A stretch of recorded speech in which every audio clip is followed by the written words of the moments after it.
Assalamualaikum warahmatullahi wabarakatuh. Perkenalkan, nama saya Sheila Mariani dengan NIM A1C3186065.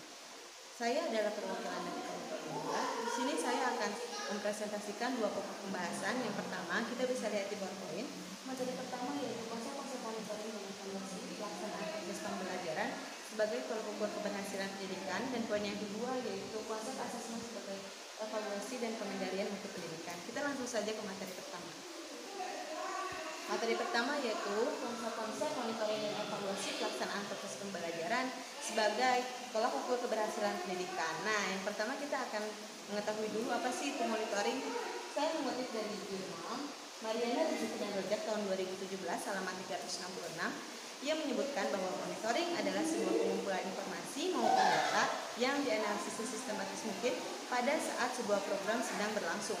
Kata kuncinya adalah pada saat sebuah program sedang berlangsung. Tujuan dari monitoring ini yaitu untuk mengefektifkan dan mengefisiensikan sebuah program tersebut. Nah, pada dasarnya monitoring ini berfokus pada target yang telah dicapai dan juga jenis kegiatan yang telah dilaksanakan pada saat proses perencanaan. Setelah kita memahami mengenai monitoring, kita akan memahami mengenai evaluasi. Saya mengutip di jurnal yang sama juga. Menurut Pros dalam Mariana Rozak, pada tahun 2017 halaman 366 yang menyebutkan bahwa evaluasi adalah sebuah penentuan kondisi pada saat sebuah program di mana program tersebut sudah mencapai tujuannya. Padahal hakikatnya evaluasi ini berarti adalah sebuah penentuan atau sebuah memahami, memberi arti dan mendapatkan serta mengkomunikasikan suatu informasi gunanya untuk mendapatkan sebuah keputusan yang dapat dikomunikasikan kepada masyarakat. Setelah itu, kita memahami dari Mulyono dan Yumari. Ia menyatakan bahwa evaluasi ini adalah sebuah penilaian kondisi atau pengumpulan informasi juga yang dianalisis secara sistematis mungkin, sesubjektif mungkin pada sebuah intervensi pada program yang sedang berlangsung, sedang direncanakan maupun telah berakhir. Sedangkan menurut Kiai Muhammadiyah Jihanian, ia menyebutkan bahwa banyak sekali aplikasi atau fungsi dari evaluasi ini. Yang pertama yaitu sebagai diagnosis. Diagnosis di sini artinya sebuah evaluasi ini dapat berfungsi untuk mendiagnosis siswa kita, apa saja kelemahan-kelemahannya atau gangguan-gangguan apa saja dalam siswa tersebut. Yang kedua yaitu sebagai revisi silabus. Artinya, evaluasi ini berguna untuk merevisi silabus agar revisi silabus tersebut lebih efektif. Yang ketiga yaitu sebagai comparison atau sebagai perbandingan. Artinya evaluasi ini dapat membandingkan metode-metode apa saja yang lebih baik pada siswa untuk diterapkan. Begitupun dengan membandingkan silabus-silabus, metode maupun modelnya. Dan yang terakhir yaitu sebagai analisis kebutuhan, di mana analisis kebutuhan ini dapat menganalisis kebutuhan siswa mau individu, per kelas maupun pada suatu masyarakat. Nah, saya akan memberikan sebuah gambaran bahwa bagaimana monitoring dan evaluasi ini bekerja pada suatu program. Misalnya kita akan membuat suatu program, tentu saja kita akan merencanakannya terlebih dahulu. Setelah kita merencanakannya, kita akan melaksanakan atau program tersebut sedang berlangsung. Nah, pada saat program berlangsung, kita akan mengumpulkan informasi, yaitu untuk memonitoring. Informasi ini guna untuk mendapatkan informasi apakah program yang kita laksanakan sudah tepat atau belum. Jika kita sudah mendapatkan jawaban-jawaban tersebut, disinilah kita mulai mengevaluasi. Tapi evaluasi ini ada dua sifat, ada evaluasi yang bersifat formatif maupun evaluasi yang bersifat sumatif. Formatif ini artinya evaluasi ini dilaksanakan pada saat sebelum pembelajaran dan sesudah pembelajaran. Saya ulangi, jika evaluasi formatif ini dilakukan pada saat sebelum pembelajaran dan pembelajaran sedang berlangsung. Sedangkan yang sumatif adalah evaluasi yang dilaksanakan pada saat program sudah berlangsung. Nah, jika evaluasi ini sudah dilanjuti, kita lihat subjek bahwa ada Sanchez dan Ondarjo. Ia menyatakan bahwa evaluasi ini tidak ada gunanya jika tidak ada tindak lanjut selanjutnya. Makanya setelah kita mendapatkan evaluasi, kita sudah mendapatkan informasinya, kita harus menindaklanjuti, yaitu tindak lanjutnya dapat berupa keputusan maupun tindakan selanjutnya pada program-program di masa mendatang. Nah, itulah yang dimaksud dengan bagaimana monitoring dan evaluasi ini pada proses pembelajaran dapat disebut juga sebagai tolak ukur keberhasilan pendidikan. Terima kasih. Selanjutnya ke materi kedua. Nah, kedua ini berbicara tentang asesmen sebagai evaluasi dan pengendalian mutu pendidikan. Jika kita berbicara tentang mutu pendidikan, kita akan berbicara mengenai 3 hal. Yang pertama yaitu sistem pendidikan, sarana prasarana, dan pendidiknya. Nah, kita juga berbicara tentang asesmen sebagai evaluasi. Pada dasarnya asesmen dan evaluasi ini sama-sama sebuah penilaian, tetapi kita akan fokus pada asesmennya. Menurut Yusuf tahun 2015 halaman 14 sampai 15, asesmen ini merupakan sebuah pengumpulan informasi dan penganalisisan informasi yang di dalamnya berupa pengolahan data maupun pendokumentasian pada sebuah data kualitatif maupun kuantitatif. Namun, kata Yusuf yang berkata bahwa jika subjeknya itu atau objeknya itu adalah pendidikan, maka ada beberapa hal yang harus diperhatikan. Yang pertama yaitu target asesmen. Target asesmen ini meliputi segala aspek pendidikan, baik aspek pendidikan sebelum proses pembelajaran berlangsung, sedang berlangsung, maupun proses pembelajaran yang sedang di akhir. Nah, setelah itu tujuan dari asesmen ini yaitu kita untuk mengetahui sebagaimana jauh pemahaman siswa tersebut. Yang ketiga itu harus fokus, artinya fokus tersebut bahwa asesmen ini menuntut perhatian yang kolektif sehingga menciptakan hubungan atau koherensi dengan kurikulum. Dan yang terakhir yaitu perbedaan tekanan. Kita harus tahu bahwa asesmen sebagai perbaikan atau asesmen sebagai akuntabilitas.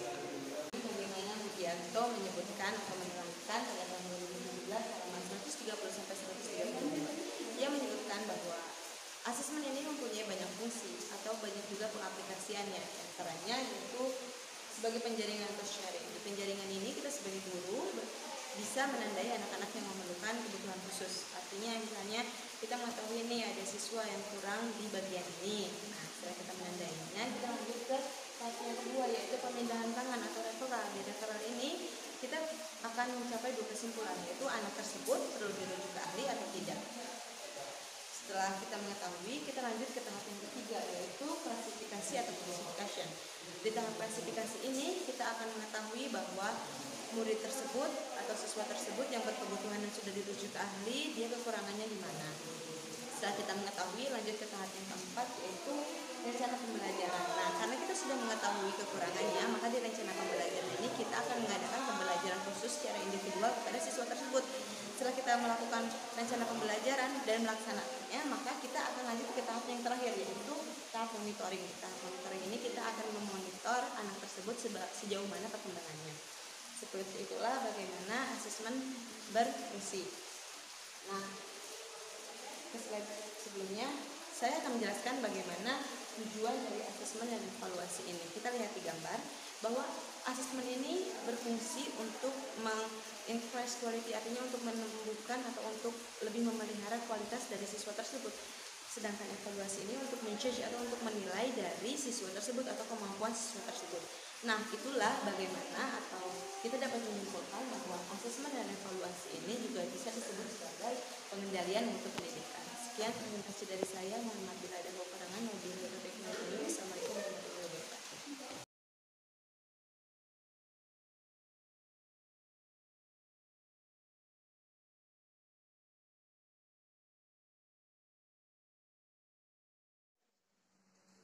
warahmatullahi wabarakatuh. Assalamualaikum warahmatullahi wabarakatuh. Saya Putri Ramadhani Saputri dengan NIM A1C380636.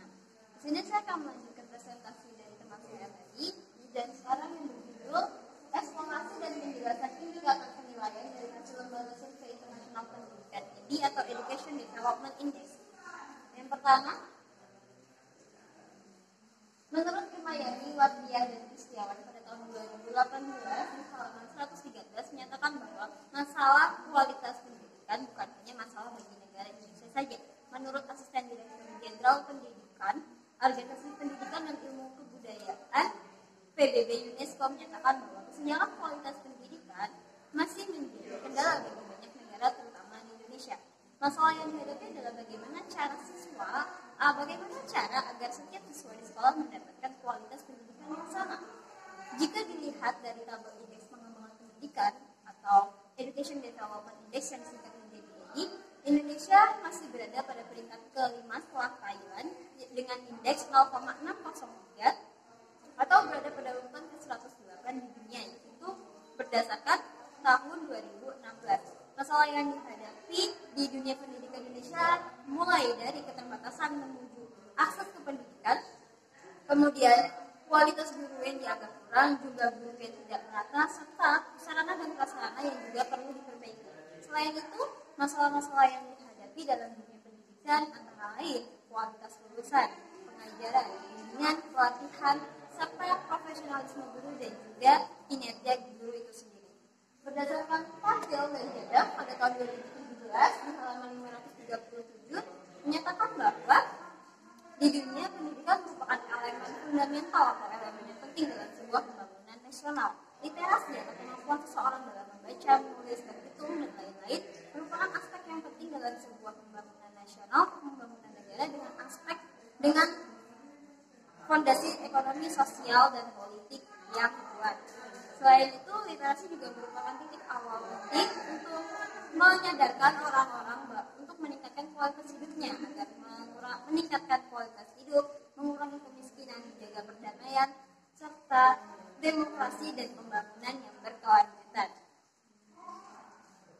Literasi memainkan peran penting dalam perhitungan EDI itu sendiri atau Education Development Index, yang mana nanti EDI akan diakumulasikan dengan kualitas hidup atau ekonominya, kemudian kesehatan dan juga lain-lain untuk menentukan sebuah negara apakah negara itu berkualitas atau tidak. Kemudian menurut Hadi pada tahun 2013 di halaman 64, menurut berita Kompas Online yang ditulis pada tahun 2015 menyatakan bahwa perkembangan kualitas pendidikan di Indonesia masih tertinggal dari negara-negara berkembang lainnya. Menurut Education Global for All Report pada tahun 2011, Indonesia menduduki urutan ke-69, masih tertinggal di bawah Malaysia, yaitu Malaysia berada pada urutan ke-65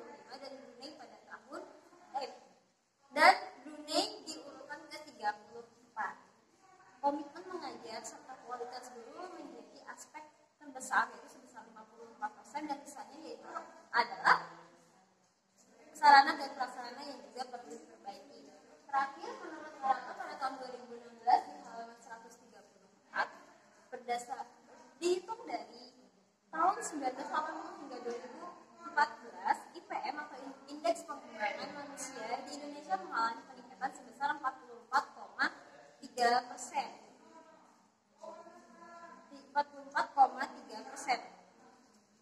IPM itu sendiri dihitung dari kualitas pendidikan, kualitas ekonomi dan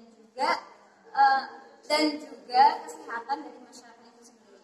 Meskipun IPM Indonesia mengalami peningkatan, tapi tidak dengan kualitas pendidikan yang ada di Indonesia. Menurut survei pada tahun 2015, Indonesia berada pada urutan ke-12 dari 12 negara di Asia, masih berada di bawah Vietnam.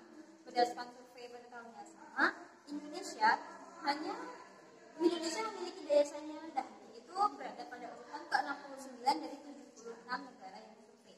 Dan juga kualitas guru di Indonesia juga mengalami kedudukan yang rendah, yaitu berada pada urutan ke-14 dari 14 negara berkembang di dunia. Sekian, itu saja yang dapat saya sampaikan. Kalau ada benar saya mohon maaf. Saya akhiri. Wassalamualaikum warahmatullahi wabarakatuh.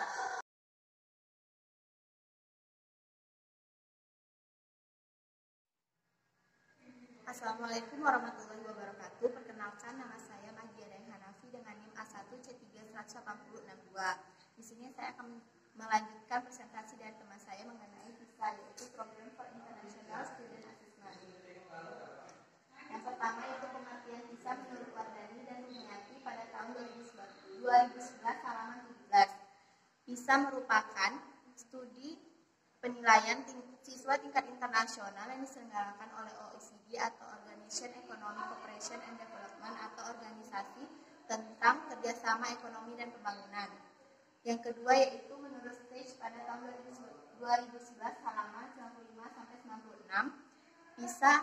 PISA yaitu program yang sangat ketat secara statistik untuk menilai kinerja siswa dan untuk mengumpulkan data tentang faktor siswa, keluarga, dan kelembagaan yang dapat membantu menjelaskan perbedaan kinerja di negara-negara seluruh dunia. Selanjutnya itu tujuan PISA menurut Wilkers tahun 2011 halaman 64. Tujuan umum PISA adalah untuk menilai sejauh mana siswa berusia 15 tahun di negara-negara yang telah tergabung di dalam OECD memperoleh literasi yang tepat dalam membaca, sains, dan matematika untuk menunjukkan kontribusi yang signifikan bagi negara mereka.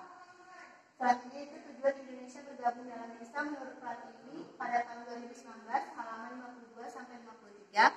PISA pertama kali diselenggarakan pada tahun 2000 dan pada saat itu Indonesia juga telah bergabung pada PISA pada tahun 2000. Pada saat itu Indonesia secara sukarela memberikan ruang kepada PISA untuk mengevaluasi seluruh kinerja siswa di Indonesia untuk menilai sejauh mana mereka mampu bersaing secara internasional di era globalisasi pada saat ini. Sekian presentasi dari saya. Lebih dan kurangnya saya mohon maaf. Wassalamualaikum warahmatullahi wabarakatuh.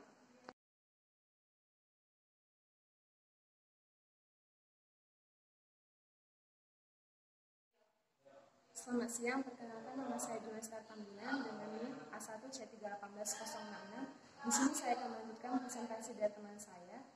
Saya akan presentasikan tentang eksplorasi penjelasan indikator penilaian dari hasil lembaga survei internasional pendidikan TIMSS, Trends International Mathematics Science Study. Pengertian TIMSS, menurut Julia pada tahun 2018 pada bukunya, TIMSS adalah studi internasional tentang kecenderungan atau perkembangan matematika dan sains.